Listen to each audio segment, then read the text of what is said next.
GST return file करने के लिए आपको gst.gov.in पर आना होगा। इसमें आप लॉगिन पर क्लिक करेंगे। इसमें आप अपना जीएसटी यूजर आईडी पासवर्ड डालकर लॉगिन करेंगे। इस तरह से आपके सामने डैशबोर्ड आ जाएगा। इसमें आप देख सकते हैं आपको कौन से महीने का जीएसटी रिटर्न फाइल करना है, ड्यू डेट क्या है, कौन कौन से फॉर्म्स आपको फाइल करने हैं और किस फॉर्म को फाइल करने की ड्यू डेट क्या है, वो आप यहीं पर देख सकते हैं। जीएसटी रिटर्न आप मंथली और क्वार्टरली फाइल कर सकते हैं। आपको मंथली करना है या क्वार्टरली करना है वो आप यहाँ से चेंज कर सकते हैं। जैसे कि मैंने मंथली सिलेक्ट किया हुआ है, मुझे हर महीने जीएसटी रिटर्न फाइल करना है। जीएसटी रिटर्न फाइल करने के लिए आप नीचे कंटिन्यू टू डैशबोर्ड पर क्लिक करेंगे। इसमें आप फाइल रिटर्न्स पर क्लिक करेंगे। किस महीने का रिटर्न आपको फाइल करना है वो आप यहाँ पर सिलेक्ट करेंगे। इसके बाद सर्च, एक महीने में आपने जितना भी बिजनेस किया है उसका रिटर्न आपको अगले महीने की 10 तारीख तक फाइल करना होता है। जैसे कि जनवरी महीने में हमने जितना भी बिजनेस किया है तो उसका रिटर्न हमें 10 फरवरी तक फाइल करना होगा। नीचे स्क्रॉल करेंगे तो आपको दोनों फॉर्म्स मिल जाएंगे। पहले आपको GSTR1 फाइल करना होगा, उसके बाद आपको GSTR3 भी सबमिट करना होगा। GSTR1 में आपको अपनी सेल्स डिटेल्स फिल करनी होती है, उसी के बेस पर GSTR3 भी फॉर्म रेडी होता है। GSTR3 भी फॉर्म में आपको कुछ फिल करने की जरूरत नहीं होती है, आपको जस्ट कंफर्म करके सबमिट करना होता है। जीएसटी रिटर्न फाइल करने के लिए आप ऑफलाइन भी प्रिपेयर कर सकते हैं और आप ऑनलाइन प्रिपेयर करके भी सबमिट कर सकते हैं। चलिए हम ऑनलाइन प्रिपेयर करेंगे, तो मैं प्रिपेयर ऑनलाइन पर क्लिक करूंगा। अगर आपको नील जीएसटी रिटर्न फाइल करना है, यानी आपने पिछले महीने कोई भी सेल नहीं की है, आपको नील जीएसटी रिटर्न फाइल करना है, तो आपको उसके लिए पोर्टल पर आने की जरूरत नहीं है। आप एक एसएमएस सेंड करके नील जीएसटी रिटर्न फाइल कर सकते हैं।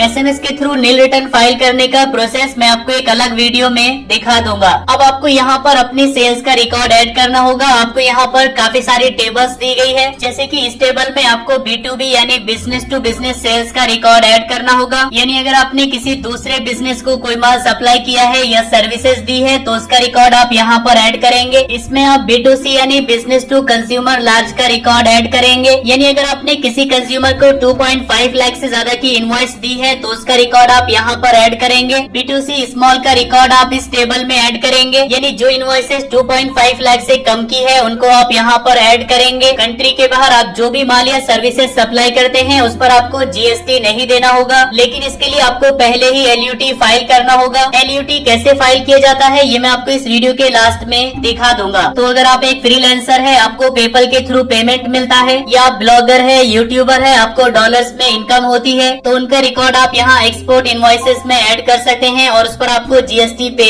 नहीं करना होगा। अगर आपने कोई ऐसा माल या सर्विस सप्लाई की है जिस पर जीएसटी नील रेट के साथ लगता है या एग्जेम्प्टेड है तो उसका रिकॉर्ड आप यहाँ इस टेबल में ऐड करेंगे। क्रेडिट नोट या डेबिट नोट रजिस्टर्ड वाले आप यहाँ पर ऐड करेंगे। अनरजिस्टर्ड क्रेडिट या डेबिट नोट्स आप यहाँ पर ऐड करेंगे। जो आपने सप्लाईज की है HSN वाइज समरी आप यहाँ पर ऐड करेंगे इस टेबल में। जो आपने डॉक्यूमेंट्स इशू किए हैं उनका रिकॉर्ड आप यहाँ 13 टेबल में ऐड करेंगे। जैसे कि आपने इनवॉइसेज इशू की है तो किस नंबर से किस नंबर तक की इनवॉइसेज इशू की है उनका रिकॉर्ड आप यहाँ डॉक्यूमेंट्स में ऐड कर देंगे। अब यहाँ पर रिकॉर्ड ऐड करेंगे। जैसे कि मेरा पूरा बिजनेस B2B का है, यानी बिजनेस टू बिजनेस सप्लाई होती है, तो मैं इस टेबल पर क्लिक करूंगा। रिकॉर्ड ऐड करने के लिए आप ऐड रिकॉर्ड पर क्लिक करेंगे। जिसको आपने इनवॉइस दी है यानी जो आपका बायर है उसका जीएसटी नंबर आप यहाँ पर डालेंगे। जैसे आप जीएसटी नंबर डालेंगे तो उसका नेम यहाँ पर आ जाएगा। अगर आप चाहें तो इसको मास्टर में ऐड कर सकते हैं। ऐड टू मास्टर पर क्लिक करेंगे। वो आपका रेसिपिएंट है या सप्लायर है वो आप यहाँ पर सिलेक्ट करेंगे। इसके बाद सेव। इसके बाद यहाँ पर आपको इनवॉइस नंबर डालना होगा और यहाँ पर इनवॉइस की डेट डालेंगे। टोटल इनवॉइस वैल्यू अमाउंट आप यहाँ पर डालेंगे। इसमें आपको इनवॉइस का टोटल अमाउंट डालना होगा। इसमें आपको टैक्सेबल वैल्यू नहीं डालनी है, बल्कि आपको टोटल इनवॉइस वैल्यू डालनी होगी। आपकी जो भी इनवॉइस है उसमें एक टैक्सेबल वैल्यू होती है, उस पर जीएसटी लगने के बाद जो वैल्यू आती है वो है टोटल वैल्यू। यही टोटल वैल्यू आपको यहाँ पर डालनी होगी। इस तरह से यहाँ पर आप टोटल इनवॉइस वैल्यू एंटर करेंगे। नीचे स्क्रॉल करेंगे, आपके सामने टेबल आ जाएगी। इसमें आपको आइटम डिटेल्स फिल करनी होगी, यानी जो भी आइटम्स आपने सप्लाई किए हैं तो कौन सा आइटम किस जीएसटी रेट में आता है, उसकी टैक्सेबल वैल्यू कितनी है वो आपको यहाँ पर एंटर कर देनी है। अब जैसे कि हमने सर्विस सप्लाई की है और सर्विस पर 18% जीएसटी लगता है, तो इसमें यहाँ पर हम टैक्सेबल वैल्यू एंटर कर देंगे। जैसे ही आप टैक्सेबल वैल्यू एंटर करेंगे तो आपके सामने टैक्स कैलकुलेट होकर आ जाएगा कि आपको कितना टैक्स देना होगा। जो भी टैक्स बनेगा वो सेंट्रल टैक्स और स्टेट टैक्स में इस तरह से डिवाइड हो जाएगा। नीचे स्क्रॉल करेंगे, सेव पर क्लिक करके इसको आप सेव कर देंगे। अगर आपके पास और भी इनवॉइसेस है तो उनका रिकॉर्ड आप इस तरह से ऐड करेंगे। इसके बाद बैक पर क्लिक करेंगे। इसमें आप ऐड रिकॉर्ड पर क्लिक करके और भी इनवॉइसेस ऐड कर सकते हैं। हमारे पास सिर्फ एक ही इनवॉइस है तो उसको हमने ऐड कर दिया है। इसके बाद बैक जाएंगे। अगर आपकी B2C यानी बिजनेस टू कंज्यूमर सेल्स भी है तो उनको आप यहाँ पर ऐड करेंगे। जो लार्ज इनवॉइसेस है यानी 2.5 लाख से ज्यादा वाली है उनका रिकॉर्ड आप यहाँ पर ऐड करेंगे और 2.5 लाख से कम वाला आप यहाँ पर ऐड करेंगे। इस पर आप क्लिक करेंगे। B2C भी आप ऐसे ही ऐड कर सकते हैं। ऐड रिकॉर्ड पर क्लिक करेंगे। इसमें आप स्टेट सिलेक्ट कर लेंगे। जिस स्टेट को भी आपने सप्लाई दी है वो स्टेट आप यहाँ पर सिलेक्ट कर लेंगे। टैक्सेबल वैल्यू आप इसमें डालेंगे। जो माल या सर्विस आप सप्लाई करते हैं उस पर किस रेट पर GST लगता है वो आप यहाँ पर चूज कर लेंगे। टैक्स कैलकुलेट होकर आपके सामने ऑटोमेटिक आ जाएगा। सेव पर क्लिक करके आप इसको सेव कर सकते हैं। तो जैसे कि आपने अलग अलग स्टेट्स को माल सप्लाई किया है तो आप सभी स्टेट्स का रिकॉर्ड यहाँ पर एक एक करके ऐड कर देंगे। चलिए हमारे पास कोई B2C की इनवॉइस नहीं है तो मैं बैक जाऊंगा। इसके बाद आती है एक्सपोर्ट इनवॉइसेस यानी अगर आपने कोई माल या सर्विस सप्लाई की है तो उनका रिकॉर्ड आप इसमें ऐड करेंगे। इस पर आपको GST नहीं देना होगा तो इस पर आप क्लिक करेंगे रिकॉर्ड ऐड करने के लिए। इसमें आपको कुछ गाइडलाइंस मिल जाएगी। अगर आप LUT फाइल नहीं करते हैं तो आपको GST पे करना होगा। बाद में जो भी टैक्स आपने पे किया है उसका आप रिफंड ले सकते हैं। अगर आपको टैक्स पे नहीं करना है तो आपको LUT फाइल करनी होगी। LUT फाइल करने का प्रोसेस मैं आपको वीडियो के लास्ट में दिखा दूंगा। इसको हम ओके करेंगे। एक्सपोर्ट इनवॉइसेस का रिकॉर्ड ऐड करने के लिए ऐड रिकॉर्ड पर क्लिक करेंगे। अब देखिए क्योंकि इसमें हमें GST पे नहीं करना है तो आपको कोई GST नंबर भी नहीं डालना होगा। आपको जस्ट यहाँ पर इनवॉइस नंबर डालना है। इनवॉइस की डेट डालनी है। अगर कोई शिपिंग बिल नंबर या एक्सपोर्ट नंबर है तो वो आप यहाँ पर डाल देंगे। यहाँ पर डेट सिलेक्ट कर लेंगे। इसके बाद इसमें आप टोटल इनवॉइस वैल्यू डालेंगे। अगर इनवॉइस में INR के अलावा किसी और करेंसी में अमाउंट है तो आपको बैंक अकाउंट में जितना अमाउंट मिला है वो आप यहाँ पर डाल देंगे। इस तरह से आपको टोटल इनवॉइस वैल्यू यहाँ पर एंटर कर देनी है। इसके बाद आपके पास है GST पेमेंट का ऑप्शन। ये इनवॉइस आपको पेमेंट ऑफ टैक्स के साथ ऐड करनी है या बिना पेमेंट ऑफ टैक्स के। तो यहाँ पर हम सिलेक्ट कर लेंगे विदाउट पेमेंट ऑफ टैक्स क्योंकि हमने LUT फाइल कर दिया है। GST रेट रहेगा 0 तो यहाँ पर हम टैक्सेबल वैल्यू डालेंगे 0 के सामने। इस तरह से इनवॉइस अमाउंट आप यहाँ पर एंटर कर देंगे। नीचे स्क्रॉल करेंगे। इसके बाद सेव। एक इनवॉइस ऐड हो चुकी है। अगर आपके पास और भी इनवॉइसेस है तो इसी तरह से यहाँ पर आप ऐड करेंगे। इसके बाद बैक। देखिए डेटा यहाँ पर ऐड हो चुका है। ऐड रिकॉर्ड पर क्लिक करके आप और भी इनवॉइसेस ऐड कर सकते हैं। इसके बाद बैक। इसके बाद आपको HSN वाइज समरी यहाँ ऐड करनी होगी तो इस पर आप क्लिक करेंगे। जो भी आप गुड्स या सर्विस सप्लाई करते हैं तो उसका कोड आप यहाँ पर एंटर करेंगे। जैसे ही आप कोड एंटर करेंगे तो आपके सामने उस गुड या सर्विस का नेम आ जाएगा। आप उसको सिलेक्ट कर लेंगे। इसमें आपको टोटल टैक्सेबल वैल्यू एंटर कर देनी है। जो भी आप गुड्स या सर्विस सप्लाई करते हैं उस पर GST किस रेट से लगता है वो आप यहाँ पर सिलेक्ट कर लेंगे। एड टू मास्टर पर क्लिक करके इसको आप मास्टर में ऐड कर लेंगे। यहाँ पर आप प्रोडक्ट का नेम डालेंगे। इसके बाद सेव। अगर आप एक स्टेट से दूसरे स्टेट में अपना गुड्स या सर्विस सप्लाई करते हैं तो उस पर इंटीग्रेटेड टैक्स लगता है वो आप यहाँ पर डाल देंगे। लेकिन हमारे केस में एक स्टेट से दूसरे स्टेट में माल सप्लाई नहीं किया गया है बल्कि एक ही स्टेट में माल सप्लाई किया गया है तो हमें यहाँ पर ये नहीं डालना होगा बल्कि हमें यहाँ पर सेंट्रल टैक्स और स्टेट टैक्स एंटर करना होगा। तो जो भी टैक्स वैल्यू है उसका आधा आधा आपको यहाँ पर डाल देना है। इनवॉइस में आप देख सकते हैं 18% GST है। टोटल GST वैल्यू ये है तो हम 99% दोनों में ऐड करेंगे CGST और SGST। तो इस तरह टोटल 18% से 99% हम यहाँ पर एंटर कर देंगे। इसके बाद ऐड पर क्लिक करेंगे। एक HSN कोड का रिकॉर्ड ऐड हो चुका है। अगर आपके पास एक से ज्यादा है तो आप इसी तरह से यहाँ पर उनका रिकॉर्ड ऐड करेंगे। हमारे पास एक ही है तो उसको हमने ऐड कर दिया है। इसके बाद सेव। इसके बाद हम बैक जाएंगे। इसमें आप देख सकते हैं रिकॉर्ड को प्रोसेस कर दिया गया है। इसके बाद हमें डॉक्यूमेंट्स ऐड करने होंगे तो इस पर क्लिक करेंगे। इसमें आपको अलग अलग टाइप के डॉक्यूमेंट्स ऐड करने होंगे। जैसे कि आपको इनवॉइस ऐड करनी है तो ऐड डॉक्यूमेंट पर क्लिक करेंगे। आपने किस नंबर से किस नंबर तक इनवॉइस जारी की है वो आप यहाँ पर डाल देंगे। जैसे कि मैंने एक ही इनवॉइस जारी की है। टोटल आपने कितनी इनवॉइसेस जारी की है वो नंबर आप यहाँ पर डाल देंगे। उसमें से कैंसिल कितनी हुई है वो नंबर आप यहाँ पर डाल देंगे।